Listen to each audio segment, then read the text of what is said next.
محمد لا کے کچھ اہم ٹاپک کے بارے میں بات کروں گی.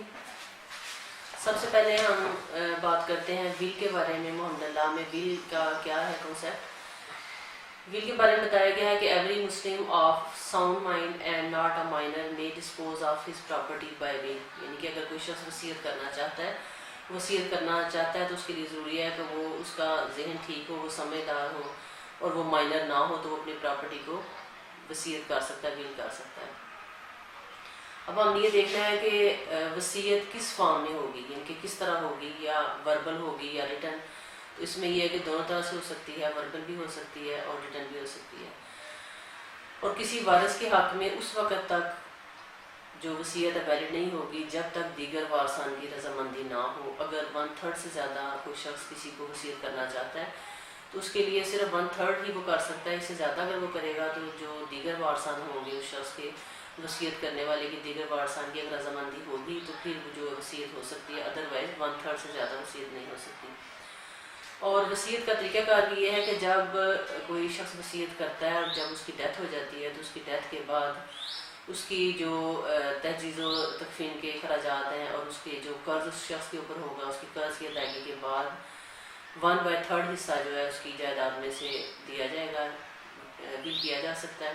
اگر اس سے زیادہ حصہ کیا جائے گا تو اس کے لیے لازم ہوگا کہ دیگر جو وارثان ہیں وہ رضامندی دے دیں.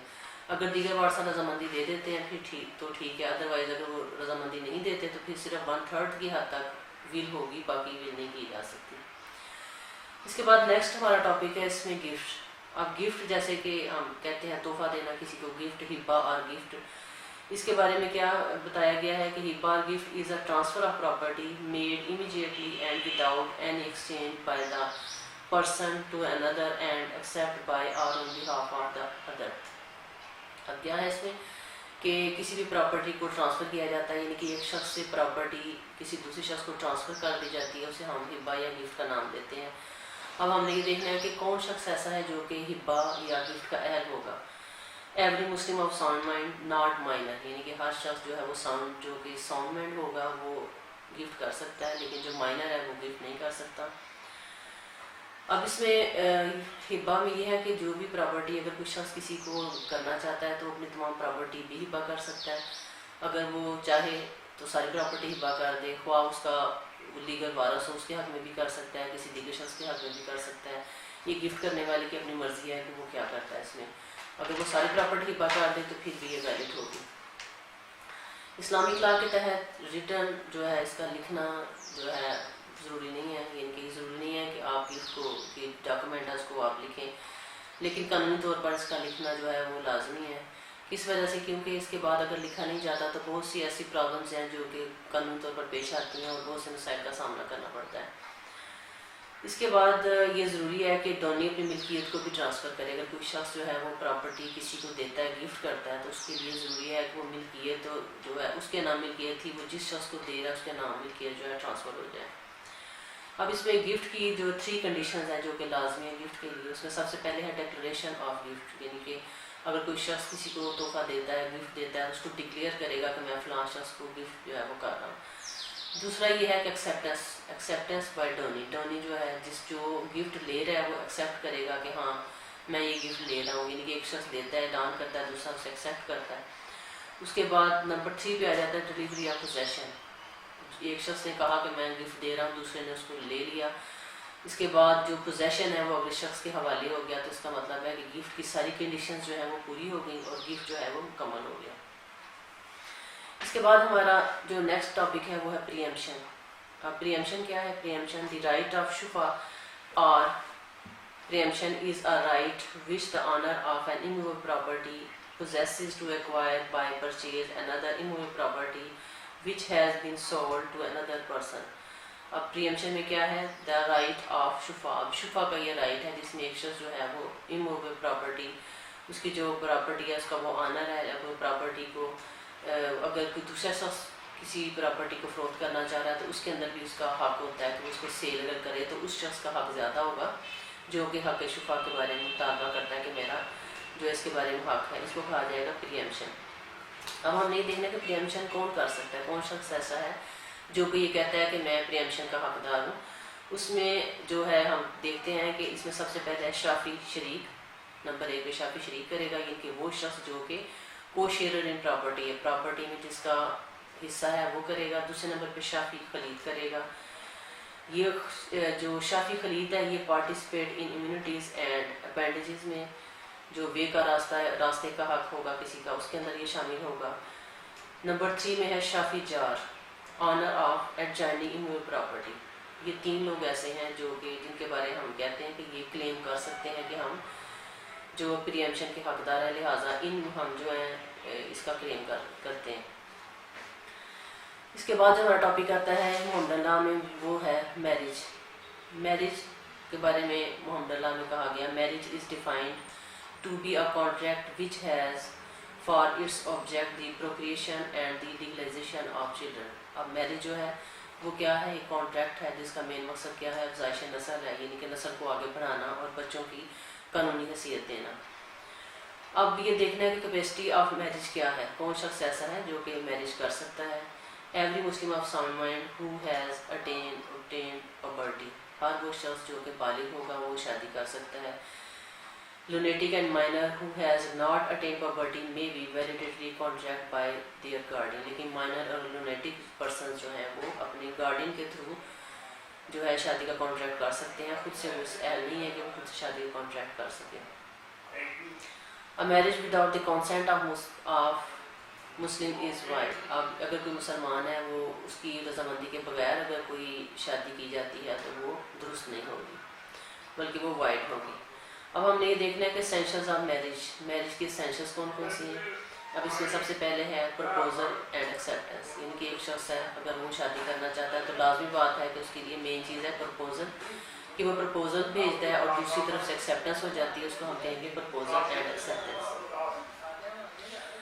میرج کے بارے میں ہم یہ دیکھتے ہیں کہ یہ ہوتی ہے irregular ہو سکتی ہے لیکن وائڈ نہیں ہو سکتی۔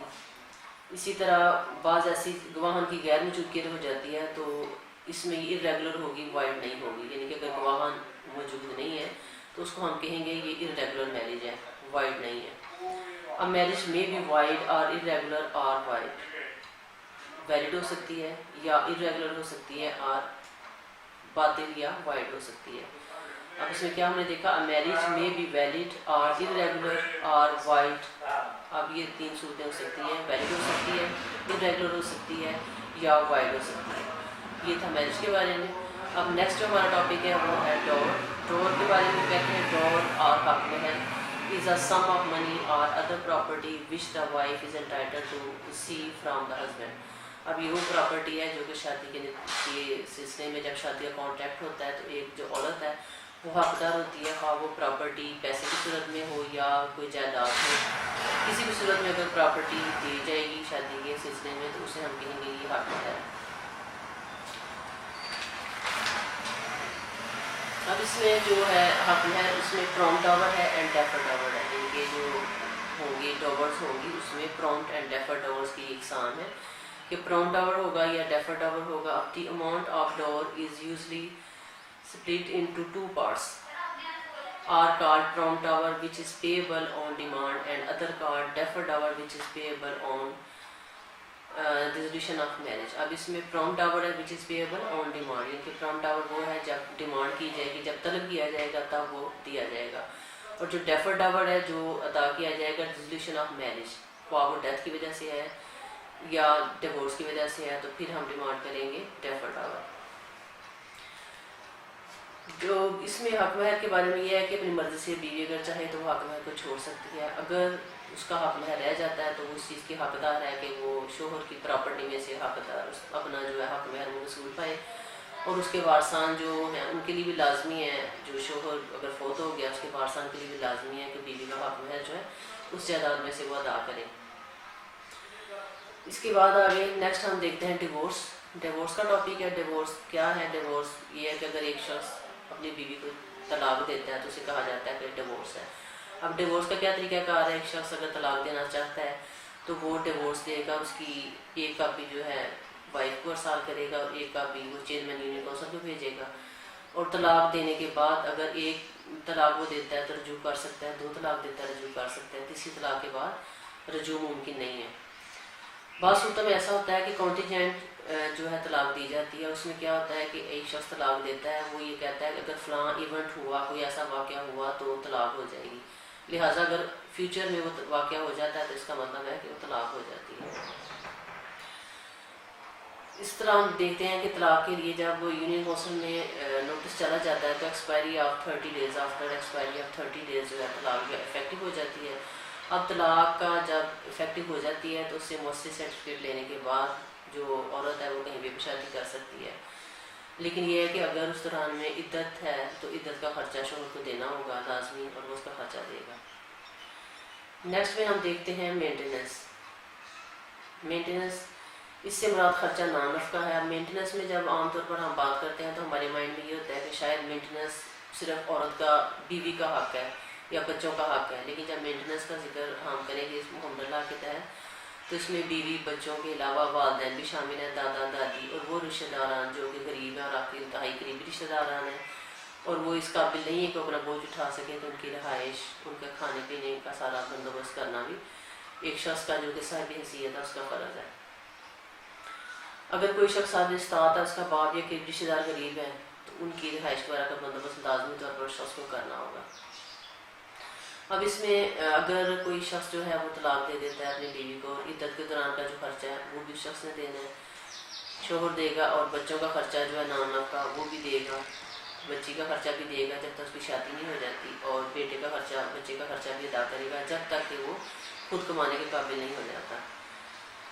اگر ڈیورس جو ہے, اب اگر عورت کو کمیونیکیٹ نہیں ہوئی, یعنی کہ طلاق آدمی نے دے دی لیکن اس کی کمیونیکیشن نہیں ہوئی, تو بیوی خرچہ نانفقہ کی حقدار ہوگی. اگر اسے طلاق مل جاتی ہے تو تب عدت کی حد تک, لیکن اگر اس کو طلاق نہیں ملتی, کمیونیکیشن کا نوٹس جو ہے اس کی نہیں ہوتی, اس کے اوپر اس کو پتہ نہیں چلتا, تو پھر وہ حقدار ہے کہ وہ خرچہ نانفقہ لے. اسی طرح بیوہ عورت جس کا شوہر فوت ہو جائے وہ خرچہ نانفقہ کی حقدار نہیں ہے. اگر اس کا کوئی حق مہر رہتا ہے تو وہ پراپرٹی میں سے لے سکتی ہے, لیکن خرچہ نانفقہ کی وجہ سے وہ یہ نہیں کہہ سکتی کہ شوہر میرا فوت ہو گیا لہٰذا مجھے پراپرٹی میں سے حصہ دیا جائے.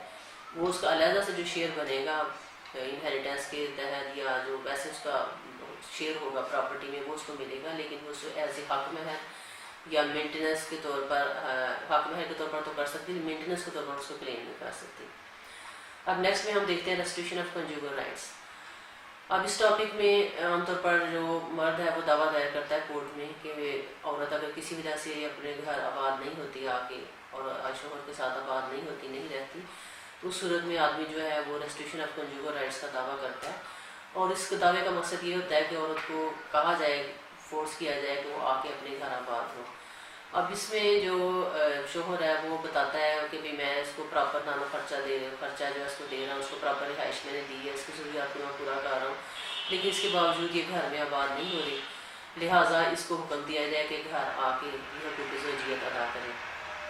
اب اگر عورت جو ہے وہ آباد نہیں ہونا چاہتی یا کوئی ایسی ریزن ہے کہ شوہر اسے مارتا ہے یا اس کا خرچہ نانفقہ نہیں دیتا, تو وہ یہ دے سکتی ہے بات, وہ جواب میں یہ بات کہہ سکتی ہے کورٹ میں کہ یہ میرا خرچہ نانفقہ مجھے نہیں دیتا, یا میری رہائش کا پراپر بندوبست نہیں کیا اس نے, یا جو ہے یہ میرے ساتھ اچھا سلوک نہیں کرتا, مجھے مینٹلی ٹارچر کرتا ہے, یا میرے جو ہے ویسے مجھے جسمانی طور پر تشدد کا نشانہ بناتا ہے. اگر یہ صورتحال ہوتی ہے تو پھر جو ہے کنجوگل رائٹس کا دعویٰ جو ہے کامیاب نہیں ہوتا. لیکن اگر شوہر جو ہے یہ ثابت کر دیتا ہے کہ وہ پراپر خرچہ نانفقہ دے رہا ہے اور صرف اسے جان چھڑانے کے لیے یا اپنی کسی غلط بات کو منوانے کے لیے جو ہے گھر میں آباد نہیں ہو رہی, تو پھر آدمی کا جو ہے کنجوگل رائٹس کا وہ کامیاب ہو جاتا ہے. اب اس کے علاوہ ہم دیکھتے ہیں جو نیکسٹ ٹاپک ہے اس میں ہمارا ہے وقف. اب وقف کیا ہے؟ وقف ہے کہ اگر کوئی شخص کسی پراپرٹی کو ڈیڈیکیٹ کر دیتا ہے for pious and charitable purpose, یعنی کہ ایک شخص ہے وہ اپنی پراپرٹی کو کسی نیک مقصد کے لیے دے دیتا ہے تو اسے ہم کہتے ہیں کہ یہ وقف ہے. اب dedication of property by Islamic law as religious or pious and charitable purpose. اب ڈیڈیکیشن مسٹ بی پرماننٹ. اب اس میں یہ ہے کہ اگر کوئی کسی کو وقف کر دی جاتی ہے پراپرٹی تو اس کے لیے لازمی ہے کہ وہ پراپرٹی جو ہے وہ جو ڈیڈیکیٹ ہے وہ پرماننٹلی اس کو ڈیڈیکیٹ کی جائے. اب اس میں دونوں طرح کی پراپرٹیز جو ہیں وہ دی جا سکتی ہیں, موویبل بھی دی جا سکتی ہے اور اموویبل بھی دی جا سکتی ہے. اور جو چیز وقف کی جائے وہ وقف کرنے والے کی اپنی ملکیت ہونا لازمی ہے، یعنی کہ یہ نہیں کہ وہ شخص خود اس کا مالک نہیں ہے لیکن وہ پراپرٹی ڈیڈیکیٹ کر دے جس کا کہ وہ مالک نہیں ہے۔ ڈیڈیکیشن کے لیے لازمی ہے کہ وہ پراپرٹی کا خود مالک ہو، اس کے اپنی پراپرٹی ہو، خواہ وہ موویبل ہے یا اموویبل ہے، دونوں صورتوں میں پراپرٹی دے سکتا ہے۔ اب اس میں یہ ہے کہ کون شخص جو ہے وہ دے سکے گا، ساؤنڈ مائنڈ شخص کا ہونا لازمی ہے، ہر شخص ہے وہ پراپرٹی کا مالک ہو اور ساؤنڈ مائنڈ ہو تو وہ پراپرٹی وقف کر سکتا ہے، لیکن مائنر شخص جو ہے وہ پراپرٹی کو وقف نہیں کر سکتا۔ اب اس میں دیکھتے ہیں کہ وقف کیسے مکمل ہوگا۔ اگر ایک شخص کسی پراپرٹی کو کسی مذہبی کے لیے ریلیجیس پرپز کے لیے ڈیڈیکیٹ کرتا ہے تو وہ کمپلیٹ کس طریقے سے ہوگی۔ اب اس میں جب ہم پراپرٹی کو ڈکلیئر کر دیا جاتا ہے، وقف میں جب پراپرٹی ڈکلیئر کر دی جائے گی، اس کہہ دیا جائے گا کہ پراپرٹی فلاں کو وقف کی، اس کا مطلب ہے کہ وہ ڈکلیئر کر دینا ہی وقف کو مکمل کر دے گا۔ اب اس میں اگر وہ شخص اس پراپرٹی کا مالک ہے، اس کو سارے مالکانہ حقوق حاصل ہیں، وہ پراپرٹی کو ڈکلیئر کر دیتا ہے کہ میں نے وقف کی، تو اٹ مینس کہ وہ پراپرٹی وقف ہو گئی۔ لیکن قانونی طور پر رجسٹریشن کے لیے اگر اس کی پراپرٹی جو ہے 100 روپیز سے زیادہ اس کی مالیت ہے تو اس کو رجسٹر کروانا لازمی ہوگا، اور رجسٹریشن ایکٹ کے تحت اس کا رجسٹر ہونا لازمی ہوگا۔ اب ہم یہ دیکھتے ہیں کہ وقف کو کس طریقے سے ریووک کیا جا سکتا ہے۔ ریووکیشن جو ہے وہ اگر کوئی پراپرٹی جو ہے کی وقف کی جاتی ہے تو اس کے لیے ضروری ہے کہ وہ اگر ول کے ذریعے کی ہے، اگر اس کی ڈیتھ ہو جاتی ہے شخص کی، تو ڈیتھ ہونے سے پہلے اس کو پراپرٹی جو وقف کی گئی ہے اس کو واپس لیا جا سکتا ہے، ریووک کیا جا سکتا ہے۔ لیکن اگر اس شخص کی ڈیتھ ہو جاتی ہے تو اس کے بعد وہ پراپرٹی ریووک نہیں ہو سکتی۔ اسی طرح کانٹینجنٹ وقف ناٹ ویلڈ، ایسا وقف جو کہ کانٹینجنٹ ہو وہ درست نہیں ہے، ویلڈ نہیں ہے۔ یہ اور جو شخص ہے وقف میں جس شخص کی ذمہ داری ہوتی ہے کہ وہ پراپرٹی کو کرتا ہے، اس کی دیکھ بھال کرتا ہے یا اس کا انتظام وغیرہ سنبھالتا ہے، اسے ہم متولی کہتے ہیں۔ اور متولی کی ذمہ داری ہے کہ وہ تمام جو وقف پراپرٹی ہے اس کا جو انتظام ہے اس کو پراپر طریقے سے کرتا ہے۔ اب اس میں اگر کسی قسم کی وقف میں اگر کوئی بھی ایسا ہے کہ اس کی اٹیچمنٹ کوئی ڈگری وہ ہے یا کوئی اٹیچمنٹ جو کہ متولی کے خلاف تھی اگر ہو تو اس کی جو پراپرٹی ہے، وقف کی پراپرٹی ہے، اس کے اوپر اس کا اثر نہیں ہوگا، نہ ہی وہ پراپرٹی جو ہے اٹیچ کی جا سکتی ہے۔ مطلب ایسا نہیں ہوگا کہ کوئی ایسی ڈگری کی جائے یا کوئی اٹیچمنٹ ایسی ہو جو کہ وقف شدہ جائیداد ہے اس سے متاثر ہو۔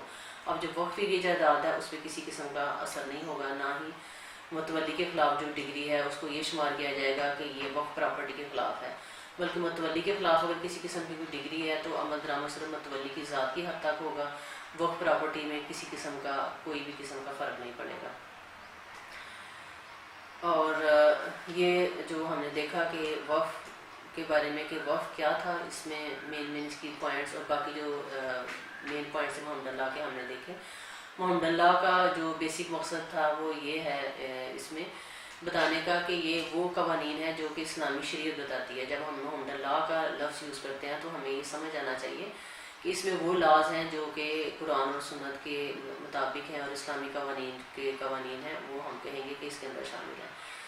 امید ہے کہ میرا آج کا جو امپورٹنٹ ٹاپکس جو میں نے بریفلی آپ کو بتائے ہیں یہ آپ کو سمجھ آ گئے ہوں گے۔ اللہ حافظ۔